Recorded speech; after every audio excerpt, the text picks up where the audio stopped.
नमस्कार मंडळी, मी रीमा अमरापूरकर. व्यसनाचा पॉडकास्ट या पॉडकास्टमध्ये तुमचं सगळ्यांचं पुन्हा एकदा मनापासून स्वागत आहे. आपण या पॉडकास्टमध्ये गप्पा मारतो आहोत व्यसनांबद्दल. आता आपण वळणार आहोत आपल्या मनात ज्या आपल्याबद्दलच्या संकल्पना असतात त्याच्याकडे. त्याच्या आधी मी ओळख करून देते. आपल्याबरोबर आहे मुक्ता पुणतांबेकर, संचालक मुक्तांगण व्यसनमुक्ती केंद्र. हाय मुक्ता. हाय.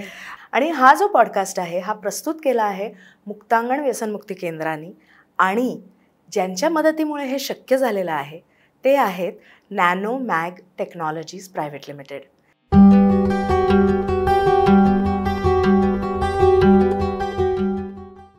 तर मुक्ता, मागच्या भागात आपण म्हणत होतो की सोशल ड्रिंकिंग. तर सोशल ड्रिंकिंग हे आता नॉर्म झालेलं आहे, आपल्याकडे नॉर्मलाइज झालेलं आहे. तर असं बऱ्याचदा होतं की आपण म्हणलं की अरे तू या आठवड्यात हे चौथ्यांदा तुझं होतं आहे. हां पण मला काही व्यसन नाही लागत, ते इतरांना लागतं, मला काही व्यसन वगैरे लागत नाही. तर हा जो समज असतो लोकांचा स्वतःबद्दलचा की मला काही व्यसन लागत नाही, याच्याबद्दल काय सांगशील ग? मला व्यसन लागू शकणार नाही हा सोशल ड्रिंकर्सचा एक खूप मोठा गैरसमज असतो. कारण कुठलाही जो माणूस आहे की जो आज दारुड्या आहे किंवा अल्कोहोलिक आहे, तो पूर्वी कधीतरी पिणारा होता, तो सोशल ड्रिंकर होता, आणि मग हळूहळू त्याचं व्यसन वाढत गेलं आणि मग तो अल्कोहोलिक बनला. तर आधी आपण हे लक्षात घ्यायला पाहिजे, कमी पिणे किंवा सोशल ड्रिंकिंग याचे सुद्धा अनेक दुष्परिणाम असू शकतात.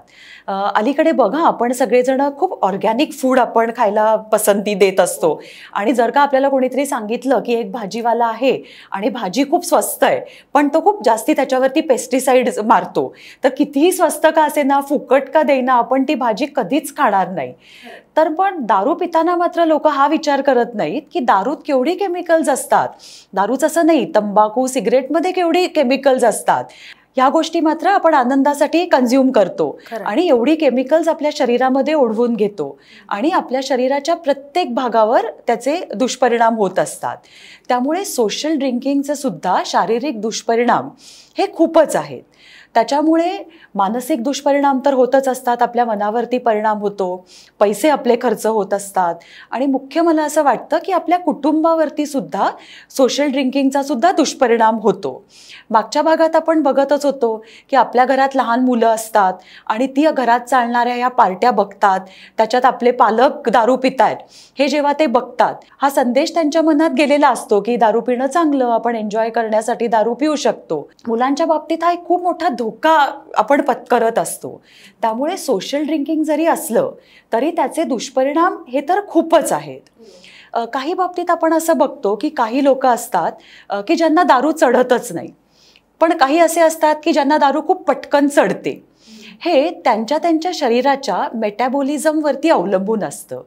ज्यांच्या शरीरामध्ये दारूचं मेटॅबॉलिझम एकदम फास्ट होतं त्यांना दारू खूप पटकन चढते, पण ती तितकीच उतरते सुद्धा. काहींच्या बाबतीत मात्र हा मेटॅबॉलिझमचा जो रेट असतो तो खूप स्लो असतो, त्यामुळे त्यांना दारू चढत नाही. त्यामुळे मग दारू चढत नाही म्हणून ते अजून पितात आणि पुढे त्यांचा टॉलरन्स वाढतो आणि ते अल्कोहोलिक बनू शकतात. ज्यांना दारू खूप पटकन चढते त्यांच्या बाबतीत असं पण होऊ शकतं की काही लोक म्हणतात नाही मला दारू खूप पटकन चढते, मी प्यायला नको, आणि ते पितच नाहीत. पण त्याच्यातलेच काही लोक असे असतात की जे म्हणतात की मला दारू चढते पटकन पण उतरते पण पटकन, मग अजून प्यायला काय हरकत आहे, किंवा मी आता हळूहळू सवय करीन की मला ती इतक्या पटकन चढणार नाही. आणि असे लोक सुद्धा सोशल ड्रिंकिंग पासून अल्कोहोलिक बनू शकतात. पण याच्यामध्ये मला हा प्रश्न आहे, म्हणजे अशी सवय करता येते का ग? म्हणजे इज इट पॉसिबल की आता मला लवकर चढणार नाही अशी मी सवय करतो किंवा करते, असं पॉसिबल आहे का खरंच? काही लोक ठरवून करतात, हे त्याच्या दृष्टिकोनावरती अवलंबून असतं ना. ज्यांना हे लवकर लक्षात येतं की काहीतरी हे वेगळं घडतंय किंवा ह्याचा त्रास मला होतोय, तर ते त्या मार्गाला जातच नाहीत. पण असे पण काही लोक असतात की हा त्रास होतोय, त्यातनं मला लवकर बाहेर यायचंय, मग ते असं म्हणतात की माझी सहनशक्ती वाढवली पाहिजे, आणि मग ते जास्ती प्यायला लागतात. तर हे प्रत्येकाच्या दृष्टिकोनावरती अवलंबून आहे असं दिसून येतं.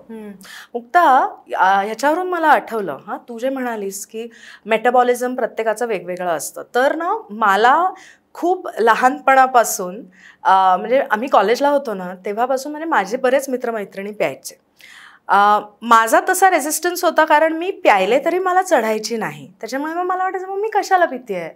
हां, आणि मग हळूहळू असं लक्षात आलं की आपण प्यायलो कधीतरी तर चढत नाही, आपण दुसऱ्या दिवशी डोकं मात्र दुखतं, मग ती डोकेदुखी कशाला घ्या, म्हणून मी सोडून दिली.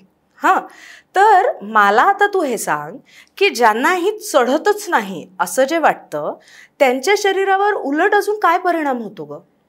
त्यांना असं वाटतं की चढत नाही याचा अर्थ हळूहळू चढते, उशिरा चढते, ती नंतर त्यांना चढत असते. पण अजून चढावी म्हणून ते क्वांटिटी वाढवू शकतात. राईट. किंवा ते असं अभिमानाने सांगतात की मला चढतच नाही, मी गाडी पण चालवू शकतो. आणि त्यामुळे ऍक्सिडेंट घडलेल्या सुद्धा कित्येक घटना आपण बघत असतो. त्यामुळे चढतच नाही हा शब्द बरोबर नाही, तर हळूहळू चढते त्यांना.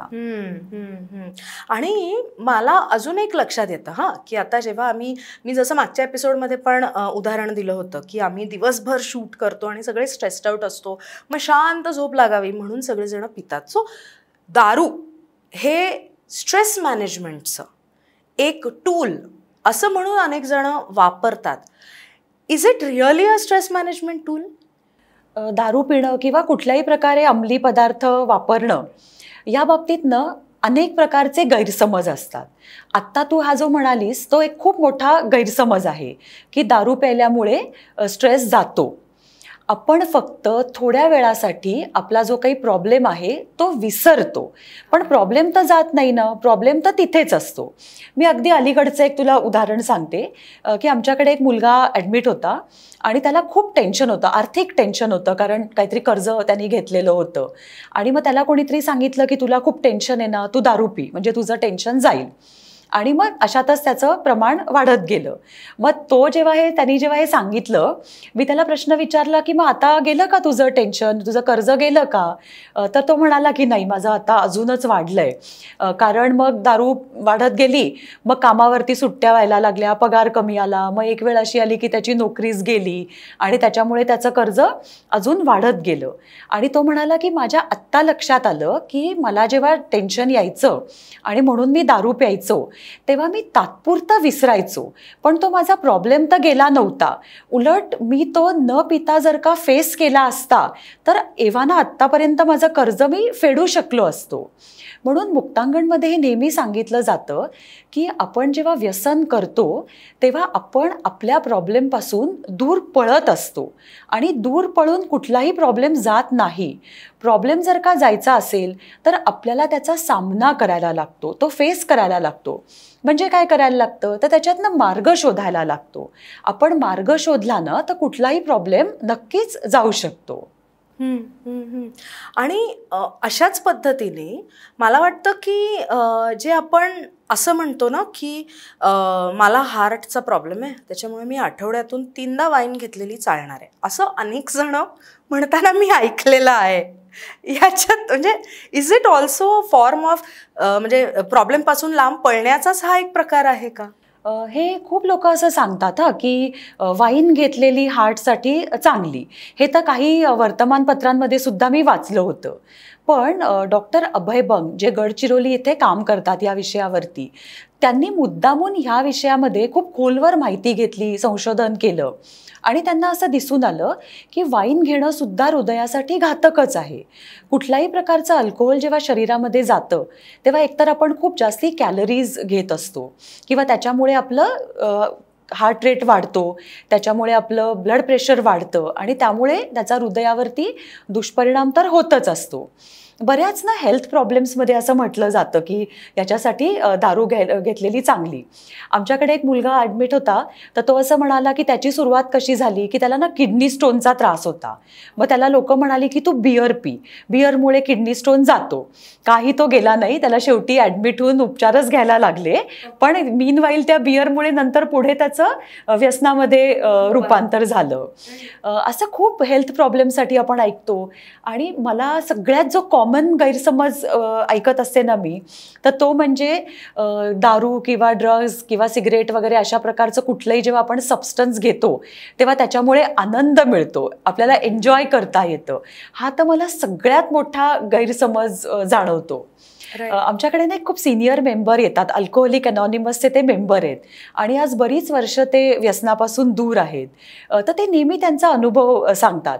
ते नेहमी सांगतात की माझी सुरुवात एन्जॉयमेंटसाठीच झाली, की मी जेव्हा उपचारासाठी माझ्या बायकोनी आणलं तेव्हा तर मी काउन्सिलरला सांगितलं होतं की काही मला त्रास नाही आहे, मी फक्त एन्जॉय करण्यासाठी पितो, तर मला तुम्ही कशाला ॲडमिट करताय.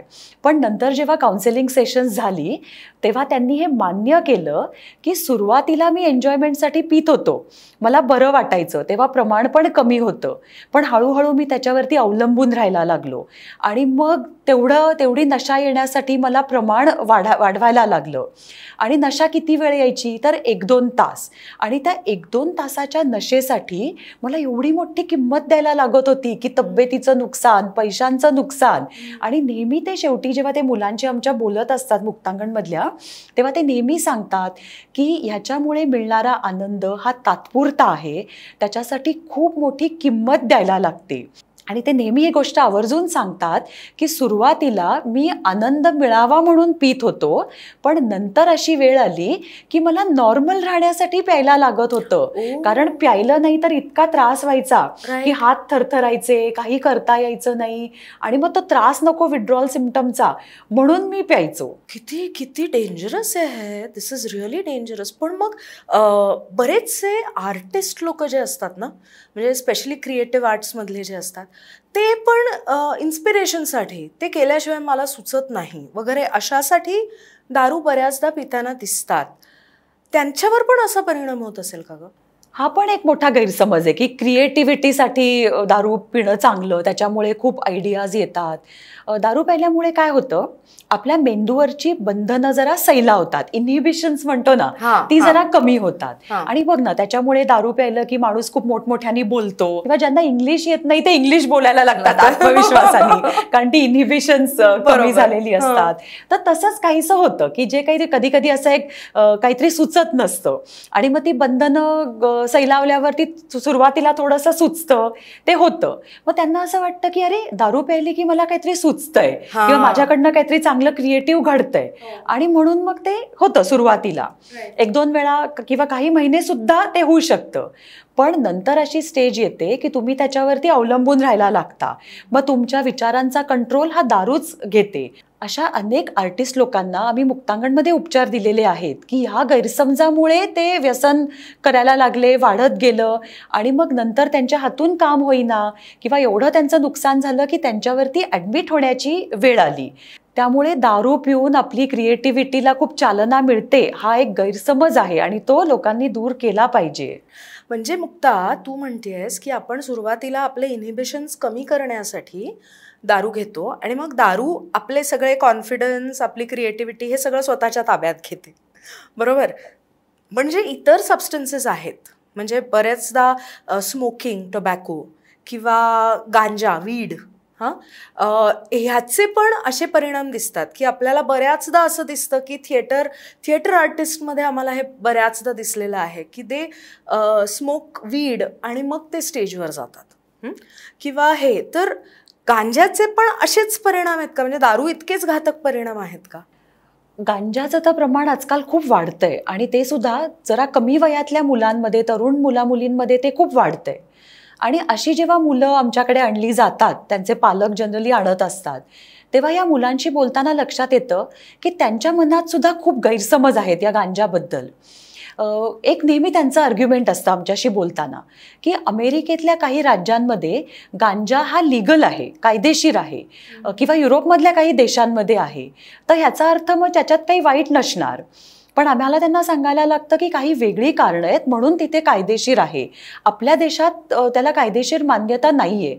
त्यामुळे जेव्हा तुम्ही गांजा विकत वगैरे घेता तेव्हा तुम्ही काहीतरी बेकायदेशीर कृत्य करत असता. दुसरी गोष्ट त्यांनी कुठेतरी अशी ऐकलेली असते की गांजा ॲडिक्टिव्ह नाही आहे, त्याचं व्यसनामध्ये रूपांतर होत नाही. जसं सोशल ड्रिंकिंग आहे तसं कधीमधी गांजाचं सेवन करता येतं. पण हा पण गैरसमज आहे. खूप कमी लोकांना जमतं की गांजा कधीतरी घ्यायला, पण जास्तीत जास्त लोकांचं ते प्रमाण हळूहळू वाढतं आणि त्याचं व्यसनाधीनतेमध्ये रूपांतर होत असतं. गांजामुळे जे शारीरिक आणि मानसिक परिणाम होतात ते तर अतिशय भयानक असतात. त्याच्यामुळे जसं सायकोसिस असतो ना, तशी सिम्पटम्स हळूहळू ही मुलं दाखवायला लागतात, की अति चिडणं, भास होणं किंवा संशयी होणं, की माझ्याबद्दल कोणीतरी काहीतरी बोलतंय, कट करतंय, असे त्यांच्या मनात भास होतात. स्मरणशक्तीवरती परिणाम होतो, खूप जास्ती मेमरी लॉस होऊ शकतो. त्यामुळे त्याचे दुष्परिणाम तर खूप जास्ती आहेत. आणखीन एक आर्ग्युमेंट गांजाच्या बाबतीमध्ये असतं की गांजामध्ये औषधी गुणधर्म आहेत, मेडिसिनल प्रॉपर्टीज आहेत, कारण बऱ्याच औषधांमध्ये तो वापरला जातो. तर हे बरोबरच आहे, पण त्याच्यातले काही एक्स्ट्रॅक्ट्स काढून ते औषधांमध्ये वापरले जातात ना. पेशंटला काही सरसकट गांजा घ्यायला सांगितलं जात नाही. आणि आत्ता तर आपल्याला कुठला आजार नाही आहे ना, आपण तो कशासाठी आता घ्यायचा आहे. तर जसे दारूविषयी गैरसमज आहेत, तसे गांजाबद्दल सुद्धा खूप गैरसमज आहेत. आणि विशेषतः तरुण वर्ग त्यामुळे गांजाकडे आकर्षित होताना दिसतो. आपण या भागामध्ये काय शिकलो असं जर म्हणायचं झालं तर सगळ्यात आधी की दारूमुळे होतं काय, दारू किंवा कोणत्याही व्यसनामुळे, गांजाबद्दल सुद्धा आत्ता तिने जे सांगितलं की आपले इनहिबिशन्स लोअर होतात, ज्याच्यामुळे आपल्याला असं वाटतं की आपण इन कंट्रोल आहोत, आपण कॉन्फिडंट आहोत, आपण क्रिएटिव्ह आहोत, आपण खूप आनंदात आहोत वगैरे वगैरे. ही सगळी कारणं आपल्याला वाटतात, पण ही सगळी फक्त कारणं असतात. सो हा गैरसमज आहे. सुरुवातीला काही दिवस ते आपल्याला मदत करतही असेल दारू, पण नंतर हळूहळू आपण दारूच्या ताब्यात जातो. मुक्ता आपल्याला हे सांगते की आपण दारूच्या ताब्यात जाणं हे सगळ्यात मोठा घातक परिणाम हा दारूचा आहे. दारूचा, गांजाचा, कोणत्याही व्यसनाचा. दुसरी गोष्ट की गांजा हा आपल्याकडे इल्लीगल आहे आणि there is a reason for it.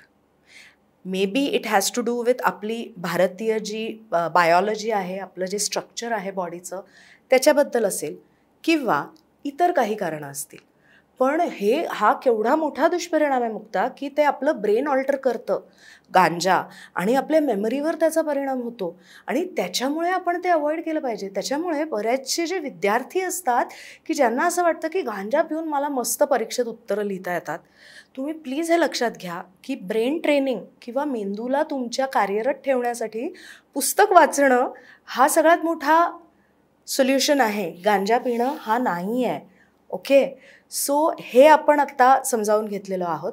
तुम्ही काय काय कारणं देता दारू प्यायला, गांजा ओढायला, ही शोधून ठेवा आणि आम्हाला कमेंट्समध्ये लिहून कळवा, म्हणजे आम्ही तुम्हाला त्याचे एक्सप्लेनेशन्स देऊ. थँक्यू.